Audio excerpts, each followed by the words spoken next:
ప్రభు అయిన యేసుక్రీస్తు నామములో మీ అందరికీ వందనాలు. బాగున్నారా? పుట్టినరోజు బాబు ఇంకా రానంటున్నాడు కదా, మాటల్లోనే వచ్చారు. రైట్. ఈ యొక్క సమయంలో మనం దేవుని వాక్యాన్ని చదువుకుందాం.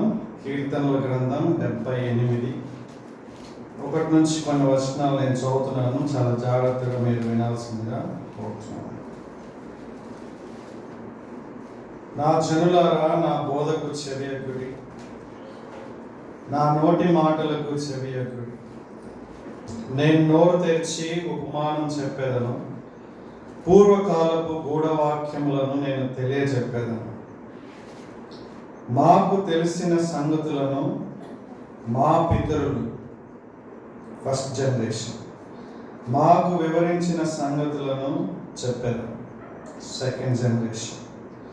యెహోవా స్తోత్రార్హ క్రియలను, ఆయన బలమును, ఆయన చేసిన ఆశ్చర్య కార్యములను దాచకుండా వాటిని వారి పిల్లలకు మేము చెప్పాము, థర్డ్ జనరేషన్.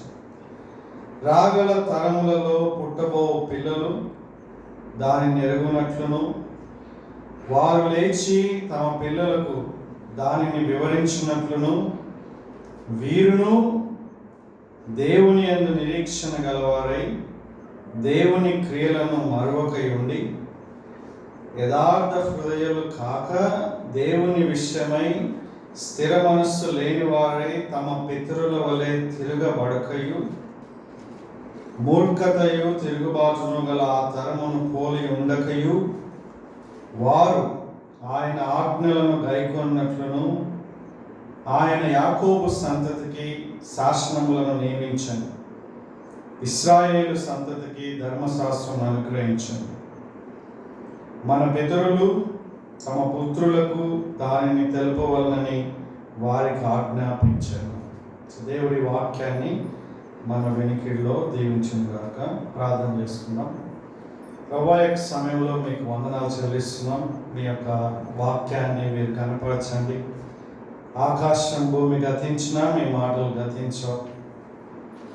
ముఖ్యంగా ఈ యొక్క రోజున జోన్స్ పుట్టినరోజుని జ్ఞాపకం చేసుకొని ఒక స్తుతి కోడగా మేమందరం కలిగి ఉండగా ఆ బిడ్డని మీ యొక్క కృపాహస్తాలకి అప్పగిస్తున్నాం ప్రభు. ఇక్కడటువంటి మా అందరితో మీరు ముచ్చటించమని యేసుక్రీస్తు నామములో యొక్క ప్రార్థన చేస్తున్నాం తండ్రి. 150 కీర్తనల్లో ఈ కీర్తన చాలా ప్రాముఖ్యమైనటువంటిది. జనరల్గా మొదటి దావీదు కీర్తన 23, 15, 91, 103, 117. ఎందుకు 117? అన్నిటికంటే చిన్నది. 119, ఆ తర్వాత 145 నుంచి 150 వరకు అవన్నీ కూడా చాలా ఎక్కువ గుర్తుంటాయి మనకి. కానీ ఈ యొక్క 78వ కీర్తన చాలా ప్రాముఖ్యమైనటువంటి సత్యాన్ని మనకు తెలియజేస్తుంది. ముఖ్యంగా పిల్లల్ని దేవుని యొక్క మార్గంలో పెంచే విషయంలో తల్లిదండ్రుల యొక్క కీలకమైన బాధ్యత ఒక తరం వరకు మాత్రమే కాకుండా ఇక్కడ మనం కనుక గమనించినట్లయితే 4 తరాలకు ఆ యొక్క ఇంపాక్ట్ అనేటటువంటిది ఇక్కడ మనకు కనిపిస్తుంది. అంటే దేవుని యొక్క వాక్యం నేర్చుకునేటటువంటిది ప్రాముఖ్యంగా ఇంట్లో అనేటటువంటిది ఇక్కడ మనకు కనిపిస్తుంది. సంఘంలో ఆదివారం ఒక రోజున నేర్చుకునేటటువంటిది చాలా మంచిది, చాలా ప్రాముఖ్యమైనటువంటిది. కానీ ప్రతిరోజు కూడా పిల్లలు దేవుని యొక్క వాక్యాన్ని నేర్చుకునేటటువంటి ఒక అద్భుతమైనటువంటి స్థలం ఏదైనా ఉందా అంటే అది ఇల్లు. తల్లిదండ్రుల ద్వారా పిల్లలు దేవుని వాక్యాన్ని నేర్చుకోవాలని ఆజ్ఞాపించబడి, both in the old testament and the new testament. పాత నిబంధనలో ఇప్పుడు మనం చూసుకున్నాం, కొత్త నిబంధనలో కూడా ఇవే విషయాల్ని మరొకసారి పరిశుద్ధాత్మ దేవుడు తన యొక్క సేవకులతో మళ్ళా మాట్లాడుతున్నాడు. ఒకసారి మనం ఆదికాండం 6వ అధ్యాయం చూసుకున్నాం. ద్వితీయోపదేశకాండం 6వ అధ్యాయం మనందరికీ చాలా సుపరిచితమైనటువంటి వాక్య భాగం. 1వ వచనంలో ఈ మాటలు ఉన్నాయి. నీవును నీ కుమారుడును నీ కుమారుని కుమారుడును నీ దేవుడైన యెహోవాకు భయపడి నేను నీకు ఆజ్ఞాపించు ఆయన ఆజ్ఞలన్నీ నీ జీవిత దినములన్నిటినీ గైకొనొచ్చు. జీవితాంతం చేయాల్సినటువంటి పని గురించి చెప్తున్నాను. నీవు దీర్ఘాయుష్మంతుడు అగునట్లు మీరు స్వాధీనపరచుకొనుటకు ఏరు దాటి వెళ్ళుచున్న దేశమందు మీరు జరుపుకొనుటకు మీకు బోధింపవలనని మీ దేవుడైన యెహోవా ఆజ్ఞాపించిన ధర్మమంతయు అనగా కట్టడలు విధులు ఇవే అని చెప్పి అక్కడ వారికి చెప్పినటువంటి మొదటి ఆజ్ఞ ఏంటి తెలుసా అండి? కాబట్టి ఇశ్రాయేలు నీ పితరుల దేవుడైన యెహోవా నీతో చెప్పిన ప్రకారం పాలు తేనెలు ప్రవహించు దేశంలో మేలు కలిగి బహుగా అభివృద్ధి నొందినట్లు నీవు వాటిని విని అనుసరించి నడుచుకొను. ఇశ్రాయేలు వినుము, మన దేవుడైన యెహోవా అద్వితీయుడగు యెహోవా. నీ పూర్ణ హృదయంతోనూ నీ పూర్ణ ఆత్మతోనూ నీ పూర్ణ శక్తితోనూ నీ దేవుడైన యెహోవాను ప్రేమింపవలెను. అంటే పిల్లలకి నేర్పించే ముందు దేవుడు తండ్రులకి ఒక విషయాన్ని గుర్తు చేస్తున్నాడు. పిల్లలకి నేర్పించాలంటే తల్లిదండ్రులు తెలుసుకోవాల్సినటువంటి విషయాలు. దేవుడు ఒక్కడే అద్వితీయుడు, అంటే ద్వితీయం కానటువంటి వాడు. ఈ యొక్క సృష్టి మొత్తాన్ని కూడా సృష్టించినటువంటి సృష్టికర్త, ఈ విశ్వాన్ని పరిపాలించేటువంటి వ్యక్తి. ఆకాశ మహాకాశాలని, సముద్రాలని, నదుల్ని, సూర్య చంద్రుల్ని, ప్రతి ఒక్క దాన్ని ఇంక్లూడింగ్ నిన్ను నన్ను మనందరినీ కూడా భూత భవిష్యత్తు వర్తమాన కాలాల్లో ఉన్నటువంటి మనందరినీ కూడా సృష్టించినటువంటి ఆ యొక్క దేవుడు ఒక్కడే అనేటటువంటి సత్యాన్ని మనం తెలుసుకోవాలి. ఇంకెవరు లేరు. అంటే ఇంకో మాటలో చెప్పాలంటే దేవుడి స్థానంలో దేవుడిని కాకుండా ఇంకెవరిని పెట్టకూడదు. చాలాసార్లు మనకి మన యొక్క జ్ఞానం ప్రకారంగా, మనకున్న సమాచారం ప్రకారంగా దేవుడు ఒక్కడే అని చెప్తాం. అది కేవలం మన యొక్క మాట వరకే అయ్యేటటువంటి అవకాశాలు ఉన్నాయి. దేవుడు ఒక్కడే అనేటటువంటిది మన యొక్క జీవిత విధానంలో కూడా కనిపించాలి. ఎందుకంటే మనిషి జీవితంలో దేవుడు అనేటటువంటి వాళ్ళు చాలా ఉన్నారు, చాలా ఉన్నాయి. అందుకే బైబిల్లో భౌతిక సంబంధమైనటువంటి విగ్రహాల గురించి మాత్రమే కాకుండా మన మనస్సులో తయారు చేసుకునేటటువంటి విగ్రహాల గురించి కూడా బైబిల్ ఖండిస్తుంది. దురాశ అనేటటువంటిది ఒక విగ్రహం అని ఎఫెసీ పత్రిక 5వ అధ్యాయం 3 వచనాల తర్వాత మనకు కనిపిస్తుంది.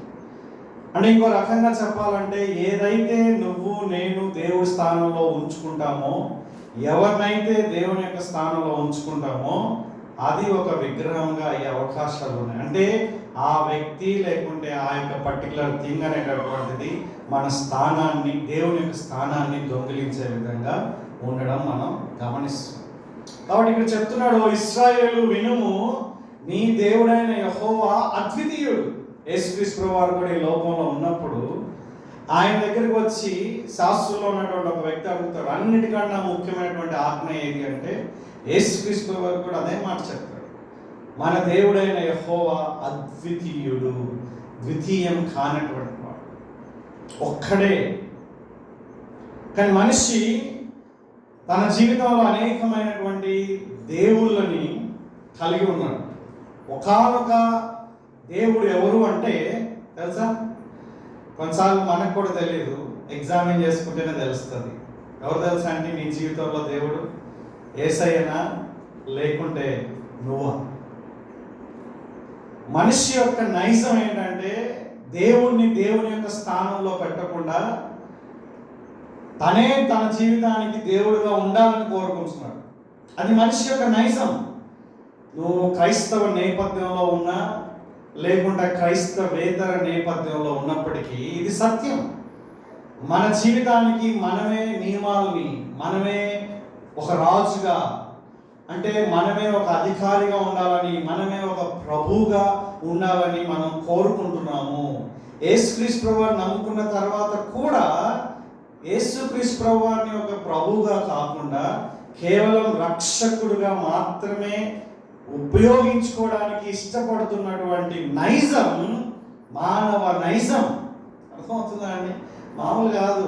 ఆదాము అవ్వ ఆ యొక్క అద్భుతమైనటువంటి ఏదైనా తోటలో వాళ్ళని పెట్టి ఒక అపారమైనటువంటి ఆ యొక్క సృష్టిని, రకరకాల ప్రత్యేకమైనటువంటి ఆ యొక్క పళ్ళని, లేకుంటే వివిధ రకాలైనటువంటి ప్రకృతి ఆస్వాదించకుండా ఒకే ఒక చిన్న టెస్టింగ్ కోసం ఒక చిన్న పండు తినొద్దంటే సాతాను చెప్పిన మాటలు నమ్మారు. నమ్మడానికి గల కారణం ఏంటి? దాంట్లో వీళ్ళకి లాభం చూస్తున్నారు అనమాట. ఏంటి? ఇది దినమున ఏమైపోతారు, దేవుడేమో చనిపోతారని చెప్పినప్పుడు సాతాను ఏం చెప్పాడు? దేవతల వలె అయిపోతాం. అంటే ఇప్పుడు ఆదాము ఏమనుకున్నారు? మేమిప్పుడు దేవుళ్ళం అయిపోతాము, వీ కెన్ బికమ్ గాడ్. అది మానవ నైజం. కనిపించకపోవచ్చు, నువ్వు నేను ఇక్కడ నోటితో చెప్పకపోవచ్చు, కానీ జీవిత విధానం దేవుని యొక్క అధికారానికి కాకుండా మన జీవితంలో ఒక భార్యగా, భర్తగా, పిల్లలుగా, తల్లిదండ్రులుగా, విశ్వాసిగా, నాయకులుగా దేవుని వాక్యం చెప్పినట్లు చేయడానికి ఇష్టపడకుండా నా ఇష్టం అని ఎప్పుడైతే అంటామో, అనేటటువంటిది అనకుండా లోపల నుంచి ఉంటుందో, దాని ప్రకారమే జీవించడానికి ప్రయత్నం చేస్తామో, అప్పుడు మన జీవితంలో విగ్రహం ఎవరు తెలుసా అండి? నేనే, నువ్వే. ఇది కనుక్కోవడం చాలా కష్టం.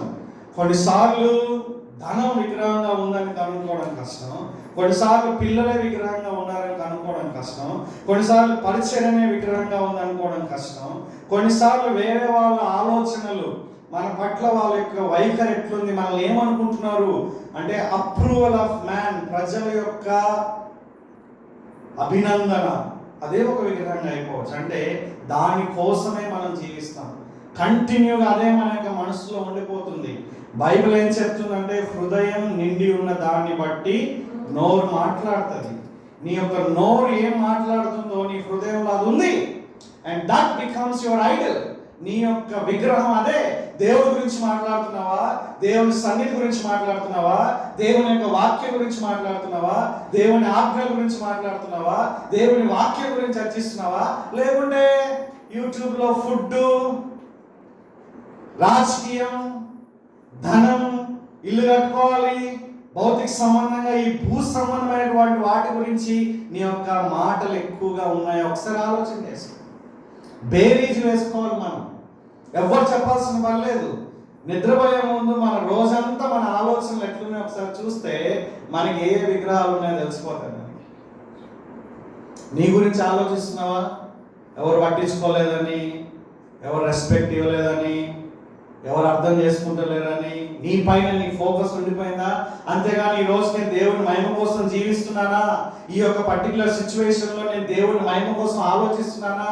దేవుడు ఈ యొక్క విషయంలో ఎట్లా ప్రతిస్పందిస్తాడు, ఆయన వాక్యం ప్రకారంగా నేను ఎట్లా జీవించాలి అనేటటువంటిది మన యొక్క ఆశయంగా ఉందా? లేకుంటే మనమే, మన జీవితమే స్వార్థపూరితమైనటువంటి మనమే మన యొక్క గురి కలుగున్నాము? సరే ఆలోచన చేయండి. నీ దేవుడైనటువంటి యెహోవా అద్వితీయుడైనటువంటి యెహోవా. ఆయన కాకుండా నీ జీవితంలో ఇంకెవరు ఉండకూడదు. అది చెప్పిన తర్వాత చాలా అద్భుతమైన మాట చెప్పాడు. ఏంటి? నీ పూర్ణ హృదయంతో, పూర్ణ ఆత్మతో, పూర్ణ శక్తితో, ఇంకా చెప్పాలంటే యేసుక్రీస్తు ప్రభువారు మార్క్స్ వార్త 12లో, మత్తయి సువార్త ఐ థింక్ 23లో, ఇక్కడ ఏం మాటలు 23 కాదు 22లో అనుకుంటా, ఏమంటున్నాడంటే పూర్ణ వివేకంతో కూడా, పూర్ణ బలంతో కూడా మాట్లాడుతుంది. అంటే ఇంకో మాటలో చెప్పాలంటే నీ నిండు మనస్సుతో, హోల్ బీయింగ్, నీ అంతరంగ మొత్తంతో, నీ కేంద్రం ఏమైపోయిందంటే నేను ఏం చేసినా సరే ఇది దేవుణ్ణి ఎలా మహిమపరుస్తుంది, అంతేగాని నాకెట్లా మహిమ వస్తుందని ఆలోచించేది. దీనివల్ల దేవునికి ఎట్లా ఘనత వస్తుంది అనేటటువంటి మనకు ఆలోచన విధానం అయిపోవాలి. అలాగా దేవుణ్ణి మన జీవితంలో ఒక ముఖ్యమైన వ్యక్తిగా మనం కలిగి ఉండాలి. ఒకవేళ ఎవరైనా నిన్ను అడిగితే what is your the greatest aim of your life అంటే మీరు ఏం చెప్తారు? నీ జీవితంలో ఉన్న ఒక ముఖ్యమైన గురి ఏంటి అని మిమ్మల్ని అడిగితే మీరు ఏం చెప్తారు? ఇల్లు కట్టుకోవడమా, పెళ్లి చేయడమా, మంచి ఆరోగ్యంగా ఉండడమా, మంచి పరిచయం చేయడమా, ఎవరికి ఇబ్బందులు లేకుండా జీవించడమా? What is your life's major aim? మీరు ఒకసారి ఆలోచన చేయండి. ఒకవేళ ఈ ప్రశ్నని కనుక జాన్ పైపర్ గారిని కానీ, లూయిస్ గిగిల్లో గారు కానీ, సిఎస్ లూయిస్ గారిని కానీ, అపోస్తులైనటువంటి పౌల్ని కానీ, యేసుక్రీస్తు ప్రభువుని, లేకుంటే ఎవరినైనా బైబిల్లో ఆ యొక్క దేవునికి దగ్గరగా ఉన్నటువంటి వాళ్ళు అడిగితే వాళ్ళు ఏం చెప్తారు తెలుసా అండి? నీ యొక్క గురి ఏంటి అంటే వాళ్ళు ఏం చెప్తారు తెలుసా? మేము ఈ లోకంలో ఉన్నా లోకం విడిచిన, దేహంలో ఉన్నా దేహం విడిచిన, మేము ఇక్కడున్నా ఇక్కడ లేకపోయినా, మేము ఎక్కడున్నా సరే మాకు ఒకటే ఒక గురి ఏంటంటే మమ్మల్ని సృష్టించినటువంటి దేవుణ్ణి మహిమపరచాలి. We are not only created by him but we also are created for him. మేము ఆయన ద్వారా మాత్రమే సృష్టింపబడలేదు కానీ ఆయన కొరకు కూడా సృష్టించబడ్డాం. కాబట్టి మా యొక్క గురి, మా యొక్క పేదరికంలో, మా యొక్క సమృద్ధిలో, మా యొక్క అనారోగ్యంలో, ఆరోగ్యంలో, మా సంపదలో, మా ఐశ్వర్యంలో, అన్ని సందర్భాలలో మాకు ఒకటే ఒక గురి ఏంటంటే దేవుణ్ణి మహిమపరచాలి. ఎందుకంటే ఆయనే మా జీవితంలో ముఖ్యమైనటువంటి వ్యక్తి అని చెప్తున్నాడు ఇక్కడ. నీ జీవితంలో ఎవరు ముఖ్యమైన వ్యక్తి? దేవుడు నీ జీవితంలో ముఖ్యమైన వ్యక్తిగా ఉన్నాడా? పరిస్థితులను బట్టి నీ యొక్క గురి అనేటటువంటిది మారిపోతే నీకు అసలు సరైనటువంటి గురి లేనట్లే. కాబట్టి ప్రతి ఒక్క వ్యక్తి, ముఖ్యంగా విశ్వాసి, తన జీవితంలో కలిగి ఉండాల్సినటువంటి ముఖ్యమైన విషయం ఏంటంటే దేవుణ్ణి తన జీవితంలో ఏకైక వ్యక్తిగా, ఆయన మాత్రమే దేవునిగా మనం కలిగి ఉండాలి. ఇది చాలా ఇంపార్టెంట్. నమ్మడం వరకే కాదు, మన జీవిత విధానంలో అది కనిపించాలి, మన ఆలోచనల్లో మనకు అది కనిపించాలి, మన ఉద్దేశాల్లో కనిపించాలి, మన నిర్ణయాల్లో కనిపించాలి.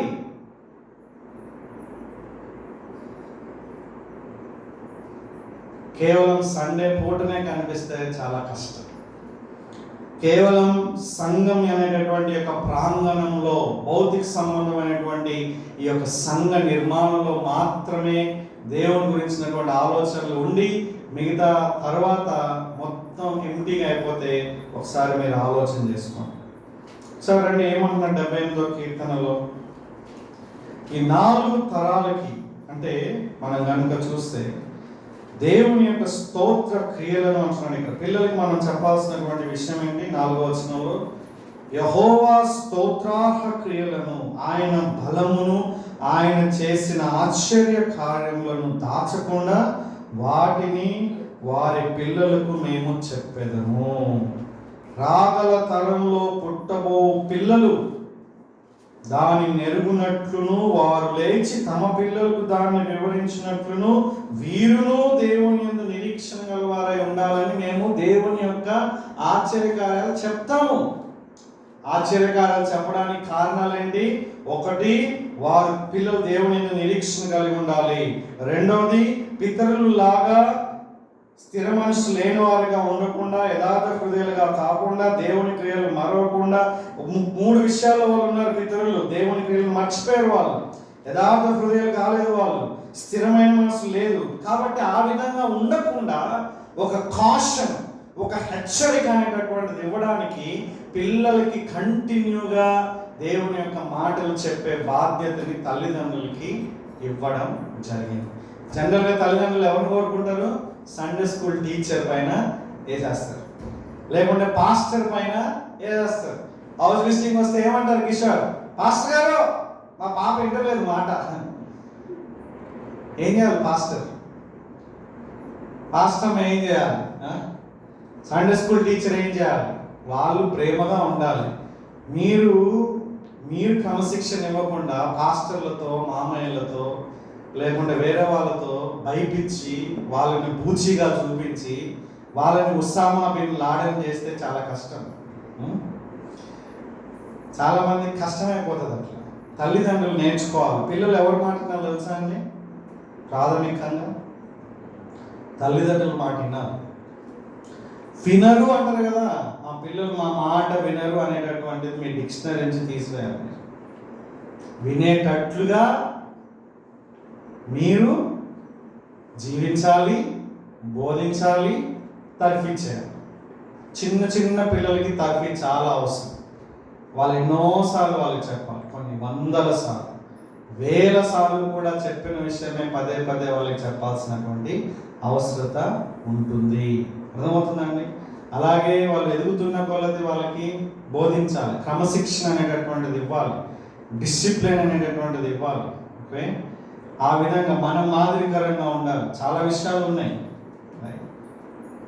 అది మనం అర్థం చేసుకోవాలి. పిల్లలకి ప్రాథమికంగా నేర్పించాల్సినటువంటి విషయం ఎవరిపైన ఆధారపడి ఉందంటే తల్లిదండ్రుల పైన ఆధారపడి. కానీ ఇక్కడ ఏం చెప్పాలో కూడా చెప్తున్నాను. ఇక్కడ వాళ్ళు దేవుని యందు నిరీక్షణ ఉండడానికి అనేటటువంటిది ఒక ఉద్దేశం. అంటే మీరు దేవుని యొక్క మాటలు, దేవుని యొక్క ఆశ్చర్య క్రియలను చెప్పినప్పుడు వారు దేవుని యందు నిరీక్షణ కలిగి ఉంటారు. తిమోతి ఏ విధంగా అయితే అవ్వ తర్వాత వాళ్ళ అమ్మ వాళ్ళిద్దరిలో ఉన్నటువంటి విశ్వాసం వలన లేఖనాలు బాగా చదివి 2 తిమోతి 3:15-16 ఏమని చెప్తారు అక్కడ? ఈ లేఖనాలు రక్షణార్థంగా, అంటే రక్షణకి నడిపించేటట్లుగా అవి ఉపయోగపడ్డాయి. లేఖనాలు అనేటటువంటివి మనిషిని రక్షణ మార్గానికి నడిపిస్తాయి, రక్షణకి దారితీస్తాయి, రక్షణలో ఎదగడానికి కూడా దోహదపడతాయి. కాబట్టి తల్లిదండ్రులు ఇది చాలా ప్రాముఖ్యమైనటువంటి గురి కలిగి ఉండాలి. వన్ ఆఫ్ ద థింగ్స్ దయచేసి అర్థం చేసుకోండి, మీ ఇంట్లో ఖచ్చితంగా కుటుంబ ప్రార్థన జరిగి తీరాలి. ఆ ధూపం అనేటటువంటిది మీరు వేయాలి. ప్రతిరోజు కూడా మీ పిల్లలు ఒక విషయాన్ని ఎప్పుడు మర్చిపోకూడదు. మా ఇంట్లో ఫ్యామిలీ ప్రేయర్ జరుగుతుంది, కుటుంబ ప్రార్థన జరుగుతుంది అనేటటువంటి ఒక సత్యం, ఒక ప్రిన్సిపల్, లేకుంటే ఒక మంచి ఒక అలవాటు అనేటటువంటిది వాళ్ళ జీవిత విధానంలో కొనసాగించబడాలి. పిల్లలున్నా పిల్లలు లేకపోయినా కుటుంబంగా ప్రార్థన చేయడం అనేటటువంటి చాలా ముఖ్యమైనది. Family praise together, stays together. అర్థమవుతుందండి? దయచేసి ఈ యొక్క కుటుంబ ప్రార్థన అనేటటువంటిది ప్రాముఖ్యమైన గురిగా కలిగి ఉండాలి. కంటిన్యూగా మీరు వేరే వాటిపైన దృష్టి పెట్టినప్పుడు మీ ఇంట్లో ఈ యొక్క దృష్టి ఉండదు. ముఖ్యంగా కుటుంబ ప్రార్థన జరిగేటప్పుడు బాధ్యత తండ్రికి ఎక్కువగా ఉంది. దయచేసి అర్థం చేసుకోండి. మీరు ఎంత బిజీ ఉన్నా సరే, మీరు ఎవరైనా సరే, మీరు పాస్టర్ అయినా పాస్టర్ కాకపోయినా, మీ ఉద్యోగం ఉన్నా లేకపోయినా, మీకు ఎట్లాంటి పనున్న షిఫ్ట్లు ఉన్నా సరే, మీ ఇంట్లో కుటుంబ ప్రార్థన క్రమం తప్పకుండా జరగాల్సినటువంటి ప్రాథమికమైన బాధ్యత తండ్రి పైన ఉంది. అలాగే తండ్రి యొక్క ఆధ్వర్యంలో, అంటే భర్త ఆధ్వర్యంలో భార్యకు కూడా ఆ యొక్క బాధ్యత ఉంది. ఇద్దరు కలిసి కుటుంబ ప్రార్థనని ఖచ్చితంగా తీరాలి. దయచేసి ఒకసారి చూడండి, ఎఫెసీయులకు రాసిన పత్రిక 6వ అధ్యాయం 1వ వచనం.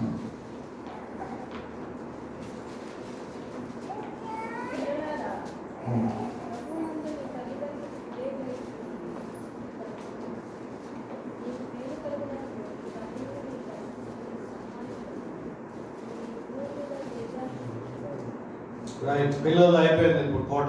నెక్స్ట్, తండ్రులారా మీ పిల్లలకు కోపం రేపక తండ్రి యొక్క శిక్షలోను బోధలోను వారిని. తండ్రులారా అంటే ఇక్కడ తల్లులు కూడా ఇంక్లూడ్ అవుతారు, కానీ ప్రాథమికమైన బాధ్యత తండ్రికి ఉందని మనం తెలుసుకోవాలి. కాబట్టి భార్య సహకరించేటటువంటి వ్యక్తిగా ఉండాలి. ఒకవేళ తండ్రి అవిశ్వాస అయినా, తండ్రి సహకరించకపోయినా, తల్లి ఒక విశ్వాసరాలుగా తిమోతి వాళ్ళ అమ్మలాగా, తిమోతి వాళ్ళ అవ్వలాగా ఏం చేయాలంటే ఇంట్లో కుటుంబ ప్రార్థన అనేటటువంటిది జరగాలి. చాలా చాలా ప్రాముఖ్యమైనది. ఇక్కడ శిక్ష అన్నప్పుడు శిక్షణ అనేటటువంటిది రైట్ వర్డ్. అక్కడ శిక్ష అంటే తర్ఫీదు, వాళ్ళకి తర్ఫీదు ఇవ్వాలి. ప్రతి ఒక్కటి కూడా వాళ్ళకి నేర్పించాలి. వాళ్ళు నేర్చుకునేటట్లుగా, వాళ్ళు నేర్చుకునేంత వరకు కూడా మనం ఓపికతో విసిగిపోకూడదు. రైట్, వేరే వాళ్ళ ముందు సరిగా వాళ్ళు ప్రవర్తించకపోతే ఇక ఇక మీ యొక్క పరువు పోయినట్లుగా ఫీల్ అయ్యి పిల్లల్ని ఇష్టం వచ్చినట్లుగా రఫాడించకండి.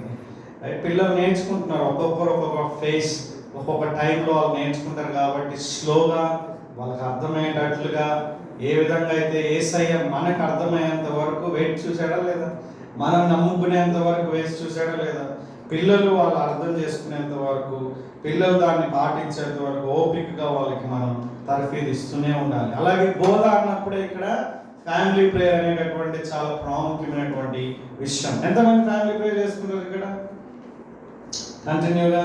ఒకవేళ చేసుకోకపోతే దయచేసి చేసుకోండి. కమిట్మెంట్ తీసుకోండి. ఫ్యామిలీ ప్రేయర్ చేసుకోవాలంటే మీరు ఒక టైం పెట్టుకోవాలి. ఏ టైం నుంచి ఏ టైం వరకు చేయాలనేటటువంటిది మీకు ఉండాలి. ఓకేనా? టైం పెట్టుకోకపోతే మీరు ఎప్పటికీ ఫ్యామిలీ ప్రేయర్ చేయలేరు. చేద్దాం అనుకోవచ్చు, ఈరోజు సీరియస్గా ఒక నిర్ణయం తీసుకోవచ్చు, కానీ ఈ రోజే మర్చిపోవచ్చు, రేపు కూడా మర్చిపోవచ్చు. కాబట్టి ఈ మీటింగ్ ఎట్లయితే వస్తున్నారో అట్లానే కుటుంబంలో ఉదయం అయినా సాయంత్రం అయినా 8 నుంచి 8:15 వరకు కానీ, 7:30 నుంచి 7:45 వరకు కానీ, లేకుండా ఒక అరగంట 10 నిమిషాలు స్లోగా స్టార్ట్ చేసి ఫ్యామిలీ ప్రేయర్ అనేటటువంటిది మీరు మీ జీవితంలో ప్రాధాన్యత ఇవ్వండి. ఒక పాట పాడాలి, లేకుంటే 2 పాటలు పాడాలి, బైబిల్ వాక్యం చదవాలి ఖచ్చితంగా. ఆ వాక్యాన్ని వీలైతే కొంచెం వివరించగలగాలి. ఆ తర్వాత మీరు ప్రార్థన చేయాలి. అందరు కలిసి మనం కుటుంబంగా చిన్న చిన్న ప్రార్థన అంటే మీరు స్టార్ట్ చేసి కాశ్మీర్ టు కన్యాకుమారి దాకా పోవద్దు. ఇంకెప్పుడు ఫ్యామిలీ ప్రేయర్ రారు మీ పిల్లలు. కుటుంబ ప్రార్థనలో చిన్న ప్రార్థన ప్రతి ఒక్కరు చేయడం మనం అలవాటు చేయాలి. ప్రతి ఒక్కరు కూడా ఇంకా వీలైతే సంఘంలో ఉన్నటువంటి ఒక్కొక్క కుటుంబం గురించి ప్రార్థన చేయొచ్చు, లేకుంటే ఒక్కొక్క దేశం గురించి ఒక్కొక్క రోజు ప్రార్థన చేయొచ్చు, లేదంటే భారతదేశంలో ఉన్న ఒక్కొక్క రాష్ట్రం గురించి మనం ప్రార్థన చేయొచ్చు. సో ఇట్లా చాలా చాలా విన్నపాలు ఉన్నాయి. వాటి గురించి మీరు సీరియస్గా ఒక ప్రార్థన అనేటటువంటి కుటుంబ ప్రార్థన అనేటటువంటి ధూపాన్ని మనం వేయాలి. చివరిగా మనం ఏం చూస్తున్నాం ఇక్కడ? హెచ్చరిక అనేటటువంటి చూస్తున్నాం. 78వ కీర్తనలో ఏమనుందండి? మనం ఈ విధంగా అంటే మన పితరుల్లాగా పిల్లలు కాకుండా ఉండాలంటే ఏం చేయాలండి? దేవుని వాక్యాన్ని వారికి బోధించాలి. ఏమనుంది ఇక్కడ?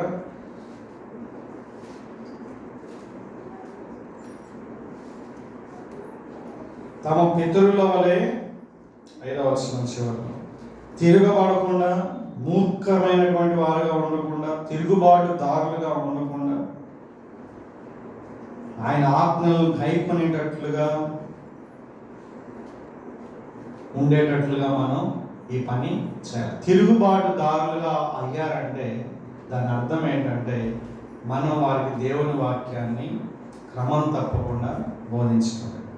అయితే మీకు ప్రశ్న రావచ్చు, కొన్ని సందర్భాల్లో తల్లిదండ్రులు ఎంత కష్టపడి దైవికమైనటువంటి విధంగా పెంచినప్పటికీ కూడా చాలా తక్కువ సందర్భాల్లో పిల్లలు తిరుగుబాటుదారులు అయ్యే అవకాశాలు కూడా ఉన్నాయి. దానికి నేను బాధ్యులం కాదు. కానీ మనకి ఎంతైతే మనం చేయగలమో ఆ యొక్క విషయంలో మన శక్తి సామర్థ్యాలకు మించి ప్రతిరోజు కూడా దేవుని యొక్క సన్నిధిలో ప్రార్థన చేయడం అనేటటువంటిది మనం చేయాలి. అంతేగాని పాస్టర్ పైన, సండే స్కూల్ టీచర్ పైన, మిగతా వారి పైన ఆ యొక్క భారాన్ని మీరు వేయకూడదు. దేవుడు ఎంతో అంటే మన పట్ల ఆయన మనల్ని నమ్మి ఆయన పిల్లలు మనకి ఇచ్చాడు ఇంకో మాట. కాబట్టి మనం ఆయన కోసం మనం పెంచాలి, ఆయన మహిమ కోసం మనం పెంచాలి. మన జీవితంలో ఏ విధంగా దేవుడిని అద్వితీయుడిగా పెట్టుకున్నామో, ప్రభువుగా పెట్టుకున్నామో, అదే విషయాన్ని వాళ్ళకు కూడా నేర్పించి భవిష్యత్తులో వాళ్ళు కూడా అటువంటి అనుభవంలోకి రావాలని మనం కోరుకోవాలి. అలాగే ఇక్కడ పిల్లలు కూడా ఉన్నారు కదా, ఒక మాట చెప్పి నేను ముగిస్తాను. 5 minutes ఉంది టైం. పిల్లలు ప్రభువునందు మీ తల్లిదండ్రులకి లోబడి ఉండాలి. అంటే ప్రభువునందు అనే మాటలో లేఖనం ప్రకారంగా తల్లిదండ్రులు చెప్పిన ప్రతి ఒక్క మాటకు కూడా మీరు లోబడి ఉండాలి. అంటే ఎదురు చెప్పకూడదు అనేటటువంటిది ఇక్కడ ముఖ్యమైన విషయం. లోబడడం అనేటటువంటిది మన యొక్క యాటిట్యూడ్, వైఖరి, మన యొక్క మనస్సు యొక్క విధానం గురించి మాట్లాడుతుంది. అంటే మనము ఆ దేవుడిచ్చినటువంటి అధికారం, తల్లిదండ్రులు దేవుడిచ్చినటువంటి ఒకానొక అధికారం, దానికి మనం లోబడి వాక్య ప్రకారంగా వాళ్ళు చెప్పిన ప్రతి దానికి కూడా మనం లోబడి ఉండడం నేర్చుకోవాలి. వాక్య ప్రకారంగా లేనటువంటి విషయంలో లోబడుతూనే వాళ్ళకి ఆ విషయాన్ని కమ్యూనికేట్ చేయాలి. ఎందుకు చేయము అనేటటువంటిది కూడా వాళ్ళకి చెప్పాలి. దేవుని వాక్య ప్రకారంగా కానటువంటి అబద్ధాలు ఆడమని చెప్పినప్పుడు దురుసుగా కాకుండా, తిరుగుబాటు చేయకుండా ఆ విషయంలో సాత్వికంతో, నెమ్మదితో ఆ పని నేను చేయలేనని చెప్పగలగాలి. రైట్? దేవుని వాక్యానికి వ్యతిరేకంగా ఏం చెప్పినా సరే ఆ విషయంలో మనం సాత్వికంతో చేయలేము అనేటటువంటి దాన్ని వాళ్ళకి కమ్యూనికేట్ చేయగలగాలి. అది చాలా చాలా దేవుని దృష్టిలో చాలా గొప్ప విషయం. దేవుడు పిల్లల్ని తల్లిదండ్రులకి ఇచ్చినటువంటి ఆ గొప్ప బాధ్యతను మనం నెరవేర్చేవారిగా ఉండాలి. ప్రార్థన చేసుకున్నాం. ప్రభు యొక్క సమయంలో మీకు వందనాలు. పాత నిబంధనలో అలాగే కొత్త నిబంధనలో కూడా పిల్లల్ని పెంచేటటువంటి బాధ్యత తల్లిదండ్రులని, ముఖ్యంగా తండ్రి ఈ విషయంలో ముందడుగు వేసి కుటుంబాన్ని నడిపించడం, ప్రార్థనలో నడిపించడం, తర్ఫీదు చేయడం, క్రమశిక్షణ చేయడం, అలాగన్నిటికంటే ముఖ్యంగా మిమ్మల్ని మాత్రమే తమ హృదయంలో కలిగి ఉండడానికి, ఆ విధంగా కలిగి ఉండి నాయన ఒక జీవిత విధానం ద్వారా ఒక మాదిరిగా ఉంటూ పిల్లల్ని ప్రభావితం చేయడానికి మీరు కృప దయచేయమని. ఇశ్రాయేల్ ప్రజలు మొదటి తరం ఏ విధంగా అయితే తిరుగుబాటుదారులుగా ఉండి మీ యొక్క ఆజ్ఞలకు వ్యతిరేకంగా ఉన్నారో ఆ విధంగా ఉండకుండా ఇప్పుడు మా యొక్క ప్రీవియస్ జనరేషన్ లాగా కాకుండా ఈ చుట్టుపక్కల లోకంలో ఉన్నటువంటి ప్రజల్లా కాకుండా ప్రభు మా పిల్లలు, వాళ్ళకు పుట్టబోయే పిల్లలు, ఆ తర్వాత వచ్చే పిల్లలు, ఈ విధంగా ప్రతి తరం కూడా నాయన మీ యొక్క అడుగుజాడల్లో నడవడానికి, మీ అందరూ నిరీక్షణ కలిగి ఉండడానికి మేము ఇప్పటి నుంచే బీజం వేయడానికి సహాయం చేయండి. వారానికి ఒకసారి జరిగే సండే స్కూల్లో మాత్రమే మేము ఆధారపడకుండా ప్రతి నిత్యం, ప్రతిరోజు, సోమవారం, మంగళవారం, బుధవారం, గురువారం, శుక్రు, శని అన్ని వారాలు ప్రభా స్కూల్కి మేము చాలా ఇంపార్టెన్స్ ఇస్తాం. కానీ దానికన్నా ఎక్కువగా ప్రభా మీ వాక్యానికి మేము ఇంపార్టెన్స్ ఇవ్వడానికి మీరు సహాయం చేయమని. ఆయన ప్రజలకి, ముఖ్యంగా మా పిల్లలకి సత్యం అణువణువున నాటుకుపోవడానికి మీరు కృప దయచేయమని యేసుక్రీస్తు నామములో యొక్క ప్రార్థన చేస్తున్నాం.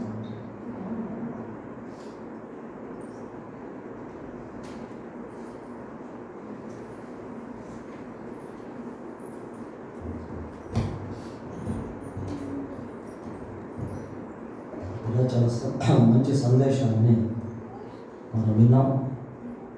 దేవుడు ఇచ్చినటువంటి బిడ్డల విషయంలో ఎటువంటి బాధ్యతలు తల్లిదండ్రులు కలిగి ఉన్నారో, బాల్యకాలం నుండే వారి పట్ల ఎటువంటి శ్రద్ధ కలిగి ఉండాలో, మరి ముఖ్యంగా కుటుంబ ప్రార్థన యొక్క ఆవశ్యకత ఎలాంటిదో అనే విషయాలు ఈ వర్తమానంలో మనం విన్నాం.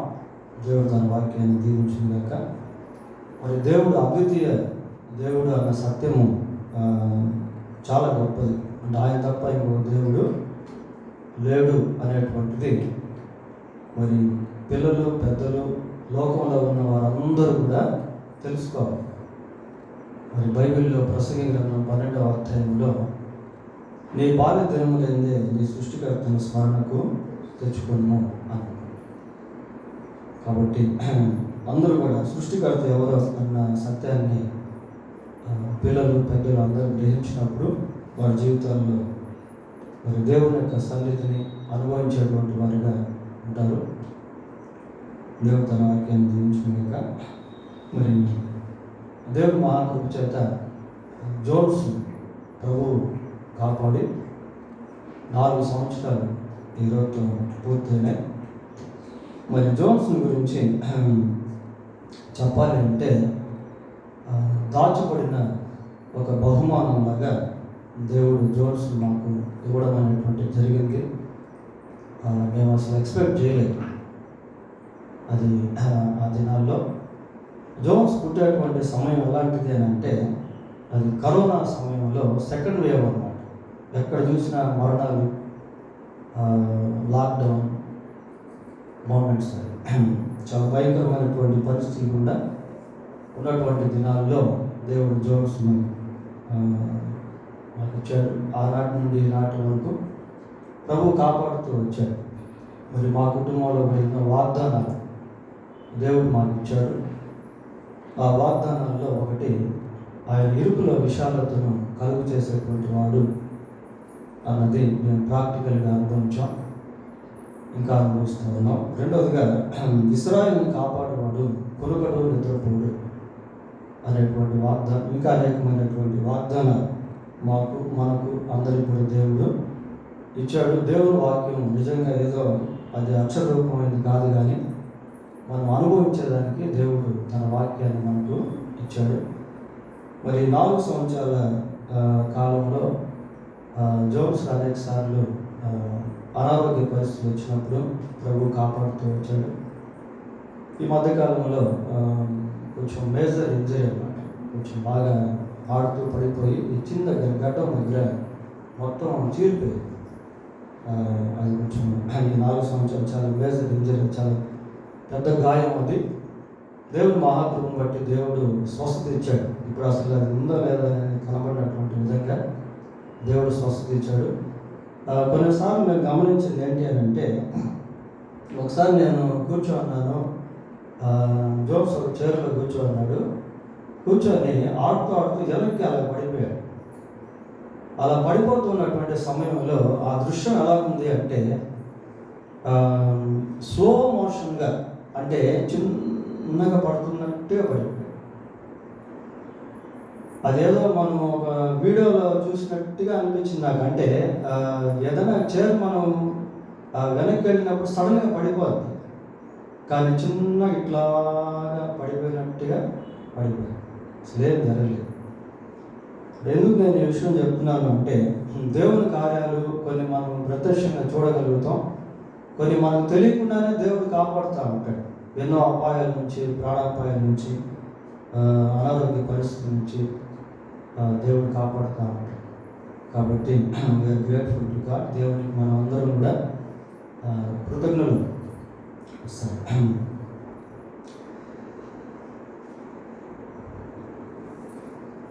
ఈ సమయంలో ఎవరైనా ఒక ప్రత్యేక పాట